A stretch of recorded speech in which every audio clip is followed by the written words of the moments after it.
Well, hi. Today is Friday, October 31st, 2025. Happy Halloween. I'm Todd Studer, and this is Morning Coffee. It was always an exciting day when I was a kid, getting to go out and go trick-or-treating. I grew up in a town that had roughly 100 people in it. So the idea was we'd hit every house because there wasn't that many. And we even went out to the edge of town to make sure that we got all of them. And that particular house, that was the Hendersons, I believe. And they... the lady there had forgotten that it was Halloween, so she gave me a can of pears. Just one of the many memories I had from trick-or-treating at Halloween time. Be safe out there tonight, and also be aware of the kids that are roaming around. Give yourself some extra time. Do not drive fast through neighborhoods. Kids in dark costumes can dart out in front of you very quickly. We talked yesterday on the Local Roots Show about what went on earlier this week at the Mid-America Center as the Iowa West Foundation released their report that was 2 years in the making about what it was that they discovered that Council Bluffs residents liked about their city, did not like about their city, improvements they wish would be made, and different strengths and weaknesses. And all of this came together in one, it was a 2-hour presentation at the Mid-America Center on Wednesday. After it was over, I had an opportunity to have a short conversation with the president and CEO of Iowa West Foundation, Brenda Mainwaring. And she let us know what went into that, into the report and how they came up with the conclusions that they did. I was surprised and also encouraged by what it was that I heard. And it felt good to be in that room on Wednesday. And I'm hoping that you get just a little bit of a taste of it from our conversation today with Iowa West Foundation President and CEO, Brenda Mainwaring. If you're looking for a laid-back spot that has great food and even better company, it's the Mile Away in Council Bluffs. This family-run bar and grill is your go-to for mouth-watering wings, unbeatable weekly specials, and a welcoming atmosphere that feels like home. Watch the game.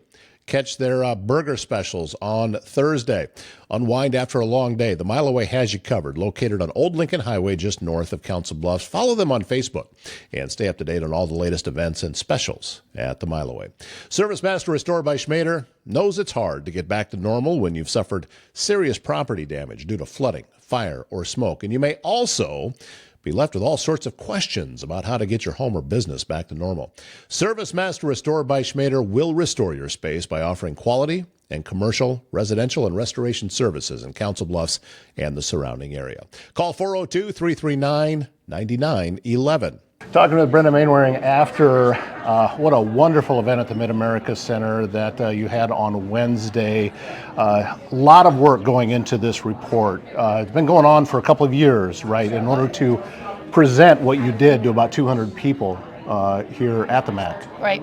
So let's talk about what it was, the information that you were wanting to find out, and then what it was that you actually did find out, because this is about Council Bluffs itself and about how do we grow this community. Absolutely. So it's this confluence, right? About a year ago, we started, we've been working on things like housing and recreation and education forever. We are making amazing progress, but we are not growing. So we said, well, what do we do as a community? How do we change that? And looking at demographics, looking at the facts of that employers are struggling to get folks, we kind of pivoted a little bit to say, as a community, as an organization, how should we be involved with growing our community? That's not for us at Iowa West to decide. That's for the community to decide. How do we want to grow? Do we want to grow? What are the challenges and opportunities? So the demographic study, the survey with 2,000 respondents, the focus groups, the working groups, all of those things came together to create sort of the base that we as Council Bluffs can build on to look at how we can grow as a community. When you said very early on that how we talk to each other about Council Bluffs versus how we talk to other people that's what I realized. This has taken a different direction than I was expecting when I came in here, but I think it's 100% accurate. So the survey told us, when I got here in 2020, we hadn't talked to the community for a long time. We went out with what we refer to as Imagine Hours, and we were terrified what people would say. You always are when you I was ask at for one of opinions, those, right? yeah, I remember. So we said, how do we get past that? Well, let's ask people what they love about the community. It was an outpouring. I was born and raised in Council Bluffs. I boomeranged 3 times. I have that sort of back of my mind. We shouldn't love living here because everybody thinks it's kind of a dump. And so when we sit down and talk to each other, we just provide an outpouring of things we love about living here. When we take a survey of the community, it is an outpouring of things that we love about living here. But we don't feel like we can share that with other people because they will kind of give us the side eye or say, well, that's not true about Council Bluffs. But we all know it is.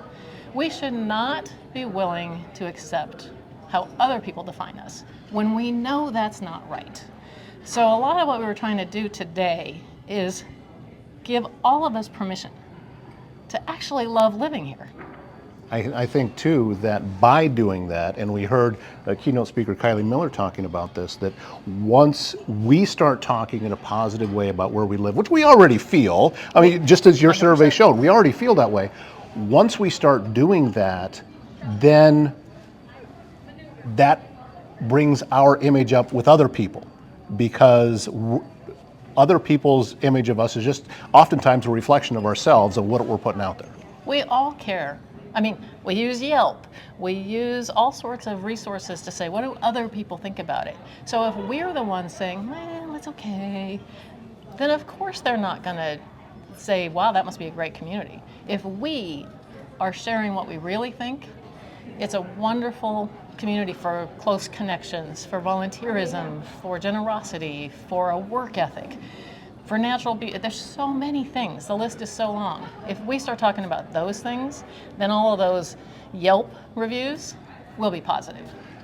We also, I think, are nervous about doing that because, does that mean we're ignoring the problems? If we are paying attention and putting a spotlight on the positive things, does that mean that what we still need to work on, that we're just pretending it doesn't exist? But I don't believe that. Not at all.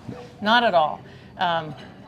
We, as a community, understand where our challenges are. We know what they are. They came through in the survey. We're going to put that information out there about the challenges, just like we're going to put information out there about opportunities. We will continue to work on those things because of who we are, because we're a generous community. We care about our neighbors. We want to protect our safe community. We're going to continue to make sure that we sustain all the things that we love about living here. With this ongoing project now, what's the next step? What's the next thing that we can see? So we're going to take the results, see where people said, hey, I really like that idea, focus here first, this is who you should be talking to, and try to put together a bit of a plan of action, and then reach out to partners, certainly the Chamber, Iowa West, the city, any partners who want to join us, employers, the library, anybody who wants to join us. We need to start talking about what are we going to do individually and collectively, and have defined outcomes for how we're going to know we're moving forward. I have been saying on this show for a long time that my philosophy is the brighter of a light we shine on the positive, the less comfortable the negative is being around it. And that's what I took away from this, that, hey, I'm not an island here. Other people are thinking the same thing that I'm already thinking. We just need to talk about that more. Absolutely. Well, this is Brenda Mainwaring. She is the president and CEO of Iowa West Foundation. Thank you so much. Thanks, Grateful. Todd. Thanks for a wonderful lunch. Was good. Everything about this was just top notch. So Good. looking forward to what happens next. Absolutely. Thanks, Todd. As Brenda said, look for some of those reports that are going to be out online, and you'll be able to see everything that we saw while we were at that lunch. And as I said, what she talked about, I'm encouraged by. And I think that we're going to see some positive things happening in our area.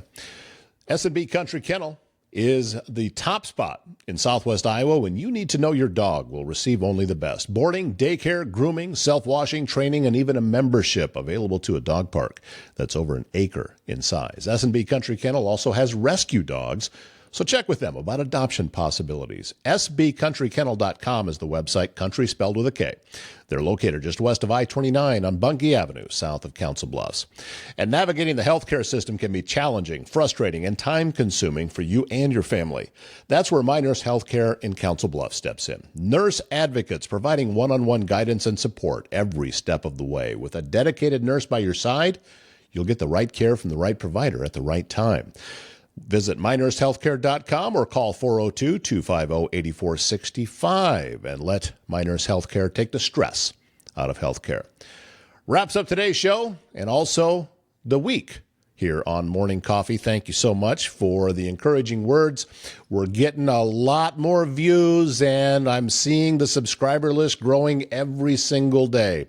People are learning about the show, and they're learning about the stories that we're telling here on Morning Coffee and also on our other show, Local Roots. On Local Roots today, you'll have a chance to meet Joel Ryben. He is the owner of Anchor Inn Bait and Tackle, and he talks about that record catfish that was caught recently on the Missouri River.